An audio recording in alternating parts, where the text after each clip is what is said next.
Groupe écologiste et social, la parole est à Madame Dominique Voynet.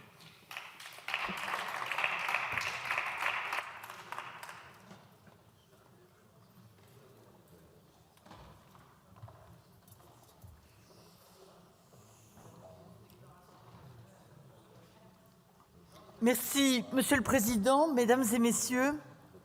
L'océan couvre les 2/3 de notre planète verte et bleue. C'est un maillon essentiel de son équilibre climatique et de notre vie sur Terre. Pendant longtemps, en absorbant le carbone que nous relarguons imprudemment dans l'atmosphère, il a semblé s'en accommoder peu ou prou. Ce n'est plus le cas. L'indifférence n'est plus de mise. Car en 2024, à nouveau, la température à la surface des océans a atteint des sommets quand l'étendue mondiale de la banquise était au plus bas. La fonte des glaces perturbe la captation et la séquestration du carbone et bouleverse la circulation thermohaline.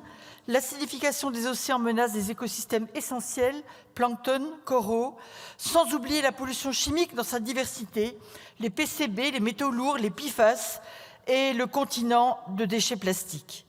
Autre menace, l'affaiblissement du droit international, menaçant la Convention de Montego Bay, qui repose sur une articulation délicate entre les droits des États côtiers, la coopération internationale et la protection de l'environnement.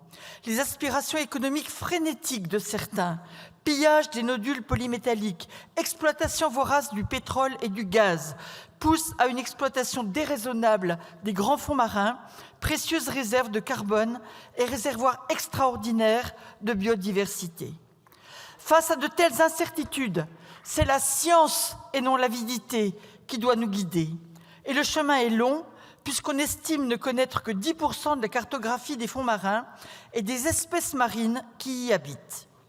Pour cela, il est temps de donner un cadre d'excellence à la recherche et à la formation sur les sciences et la gouvernance des océans. L'idée n'est pas neuve. En 2019, le gouvernement français avait déjà échangé avec le recteur de l'Université des Nations Unies, sans aboutir. 6 ans plus tard, nous avons une occasion unique de concrétiser ce projet. En juin, quelques semaines avant la 30e COP Climat, se tiendra la 3e conférence des Nations Unies sur l'océan. La France, qui l'accueille à Nice, entend y jouer un rôle clé. L'installation en Bretagne d'un nouvel institut de l'Université des Nations Unies, le 13e, dédié à l'océan, offrirait un cadre idéal pour la recherche océanique internationale. En soi, il constitue une réponse au déni climatique de Donald Trump, à la hargne féroce qu'il voue à la science.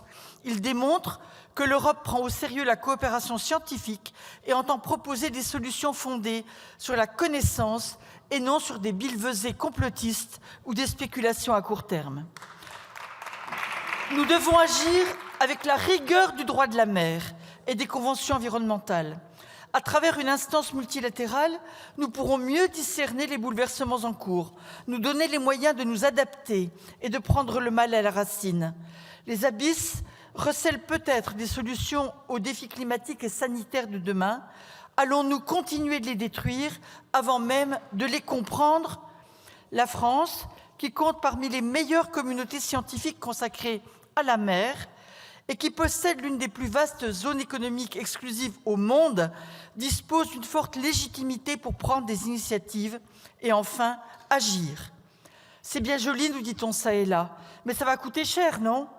Je veux ici rassurer celles et ceux qui pointent le fait que bien des institutions dédiées à la mer, bien des labos, existent déjà, dont certains font logiquement localisés en Bretagne, l'Ifremer, l'Institut Paul-Émile Victor, Océanopolis, l'Université de Bretagne occidentale, et j'en passe. Et aussi rassurer celles et ceux qui s'inquiètent du coût d'une telle ambition et pointent le risque d'un poids retombant in fine en ces temps de disette budgétaire sur les collectivités. Le travail est devant nous, qui doit permettre, loin de disperser les efforts et les financements, de consolider un réseau solide d'institutions à vocation européenne et internationale, où les joyaux français de la recherche océanographique conserveront la place éminente que la qualité de leurs travaux scientifiques leur permet de briguer. Si j'ai bien compris l'ambition de la mission Neptune, lancée il y a quelques jours, il est temps, au lieu de coloniser l'espace, de découvrir notre planète bleue. Cela ne se fera pas sans le soutien du Parlement et sans l'engagement du gouvernement, garant du financement de cet institut qui permettra de renforcer encore notre rayonnement scientifique. Vous l'aurez compris, les parlementaires du groupe écologiste et social voteront en faveur de ce texte. Merci pour le groupe Les